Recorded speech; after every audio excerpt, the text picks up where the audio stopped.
बाहर निकलो, अब उत्तराखंड के देवताओं तुम कहाँ सोए हो। तो क्या इसमें गलत है? इसमें क्या गलत है? ये गाली है। ज्योति अधिकारी के बारे में कुछ बातें कहना चाहता हूं और उसके बारे में जो भ्रामक खबरें फैलाई जा रही है, जो कि एक एजेंडे के तहत Bharatiya Janata party social media पर उसके खिलाफ अभियान चला रही है और गलत खबरें चला रही है, उसके शब्दों को तोड़ मरोड़ करके एक तरह से उसे कानून के दायरे में जो कह रहे हैं कि जो उसने हाथ में द्रांति दिखाई है, प्रदर्शन किया है द्रांति का, वो गैर कानूनी है, वो हथियारों की खतरनाक हथियारों की श्रेणी में आता है। तो इनको शर्म आनी चाहिए। अगर द्रांति, एक महिला के हाथ में द्रांति खतरनाक हथियारों की श्रेणी में आती है, तो उत्तराखंड के हर घर में, हर परिवार के अंदर, जो पहाड़ी परिवार हैं, जो पशुपालन करते हैं, चाहे प्लेन में चाहे पहाड़ में, उस घर में घास काटने वाली जितनी भी महिलाएं हैं, जो पशुओं के लिए चारा लाती है, गाय के लिए, भैंस के लिए चारा लाती है द्रांति से काट करके, और रोज द्रांति हाथ में दिखाती है, तो शायद फिर वो उनकी नज़रों में, भारतीय जनता पार्टी की नज़रों में, हर भारत की हर बेटी, हर महिला एक खतरनाक हथियार लहराने वाली और खतरनाक इरादा रखने वाली एक महिला है। मेरे ख्याल से भारतीय जनता पार्टी उसे इस रूप में देखती है। उसके बारे में कई भ्रामक खबरें फैलाई जा रही है। ज्योति अधिकारी, जिसने एक वीआईपी के नाम पर कुछ शब्द बोले, गुस्से में कहा, लेकिन कुछ गलत शब्द नहीं कहा। एक शब्द और जिसका प्रचार भ्रामक ढंग से किया जा रहा है, जो भ्रमित किया जा रहा है लोगों को, कि उसने देवी देवताओं को गाली दी है। उसने किसी भी देवी देवताओं को या किसी महिला को गाली नहीं दी है। उसने ये कहा है कि महिलाओं बाहर निकलो, अंकिता का हत्यारा खुलेआम घूम रहा है, भारतीय जनता पार्टी उसको बचा रही है और 3 साल से बचाने का प्रयास कर रही है, बाहर निकलो अब। तो ये उसने कोई गलत शब्द नहीं कहा, ना ये किसी को गाली थी, महिलाओं के लिए गाली नहीं थी। दूसरा, देवताओं के बारे में कहा, उसने ये भी कहा कि यहाँ के देवी देवता कहाँ गए, तुम्हारे पास भी न्याय नहीं है।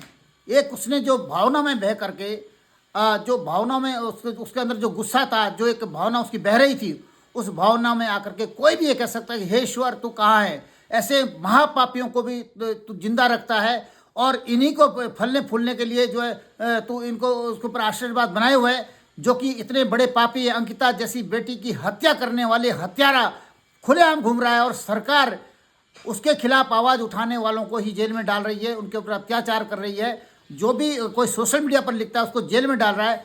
तो कोई भी आदमी भावना में आ करके देवी देवताओं को भी कहेगा, उस पर अपनी नाराजगी जताएगा कि हे देवताओं तुम कहाँ हो, तुम देवभूमि के देवता कहाँ सोए हुए हैं, कि इतना अत्याचार भारतीय जनता पार्टी यहाँ कर रही है, बहु बेटियों पर टूट पड़ रही है, बलात्कार कर रही है, इतने वो घोटाले कर रही है। हे देवी देवताओं, उत्तराखंड के देवताओं तुम कहाँ सोए हो।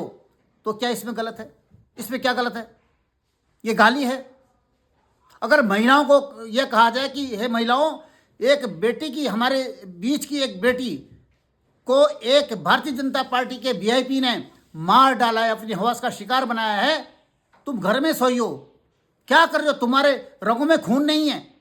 तो अगर ऐसा शब्द उसने कुछ कह दिया हो तो क्या ये गलत है? इन पापियों को चैलेंज किया है तो क्या कोई गलत है? इस प्रकार से अब द्रांति को भी एक खतरनाक हथियार बना करके ज्योति अधिकारी के ऊपर एक इल्जाम लगा है। क्या द्रांति एक खतरनाक हथियार है? क्या जितने भी है पहाड़ की बहु बेटियां घास काटने जाती है, द्रांति को लेकर के पत्ती काटने जाती है, पेड़ों से चारा लाती है, वो सब खतरनाक औरतें हैं? भारतीय जनता पार्टी ये कहना चाहती है कि हर बहु बेटी हमारे घर की खतरनाक है, जो भी घर में द्रांति रखती है घास काटने के लिए और दिखाने के लिए। और जो तलवारों से, मैंने कई प्रदर्शन देखे हैं, जो रानी लक्ष्मीबाई के नाम से हाथ में तलवार लिए लहरा रहे हैं, उसके प्रदर्शन कर रहे हैं, वो खतरनाक नहीं है क्योंकि भारतीय जनता पार्टी से जुड़े लोग हैं। और एक द्रांति दिखा दी जिससे घास पत्ती काटी जाती है, पशुओं के लिए चारा लाया जाता है, वो खतरनाक हथियारों में आ गया है। तो ये भ्रमित करने की कोशिश ना करें।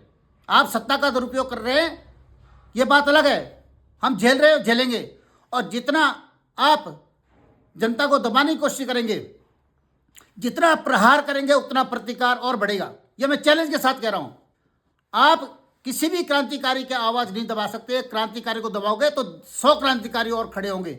हमारे सामने एग्जाम्पल है, आपने बेरोजगार संघ के बॉबी पवार के ऊपर क्या क्या जुल्म ढाए, लेकिन लास्ट में उसने सारे जुल्म सहे, जेल में गया, उसके ऊपर लाठियां पड़ी, उसने मार खाई, जेल में कई बार आपने डाला, कई संगीन मुकदमे लड़े और बाहर निकल आया है, अभी भी है। लेकिन मुख्यमंत्री को झुकना पड़ा, उसके सामने गिड़गिड़ाना पड़ा और सीबीआई जांच की संस्तुति देनी पड़ी पेपर लीक घोटाले के मामले में। तो आप किसी को दबाने की कोशिश ना करें, आप किसी क्रांतिकारी को, किसी की आवाज़ दबाने की कोशिश ना करें। हम जेल जाने के लिए सब लोग तैयार हैं। कितनी जेलें भरोगे? है तुम्हारे पास इतनी जेलें हैं उत्तराखंड के क्रांतिवीरों के लिए? इंतजाम है, आप जेलें 2-4 कहीं और बना दो। अगर आपका ऐसा इरादा है कि हम जो भी हमारे खिलाफ उठती आवाज़ें होंगी, हमारे अन्याय के खिलाफ, हमारे भ्रष्टाचार के खिलाफ, हमारे अत्याचार के खिलाफ जो आवाज़ उठाएगा उसे हम जेल में डालेंगे, तो कृपया पहले आप 2-4 महीने कई जेलों का इंतजाम कर लें, क्योंकि जेलें भर जाएगी। आप पास इतनी जगह उत्तराखंड में नहीं है। तो इसलिए ज्योति अधिकारी का कोई दोष नहीं है। ज्योति अधिकारी को इन्होंने ज़बरदस्ती इसलिए डाला है जेल के अंदर, और उसका प्रचार प्रसार भी कर रहे हैं, बल्कि जेल में डालने के बाद भी 4 मुकदमे और कर दिए हैं। वो जेल में हैं और ऊपर से 4 मुकदमे और कर दिए गए हैं। तो ये डराने की कोशिश है कि लोग डर जाएंगे, लोग सरकार के खिलाफ नहीं बोलेंगे। ये गलतफहमी माननीय मुख्यमंत्री जी अपनी दूर कर दीजिए। धन्यवाद।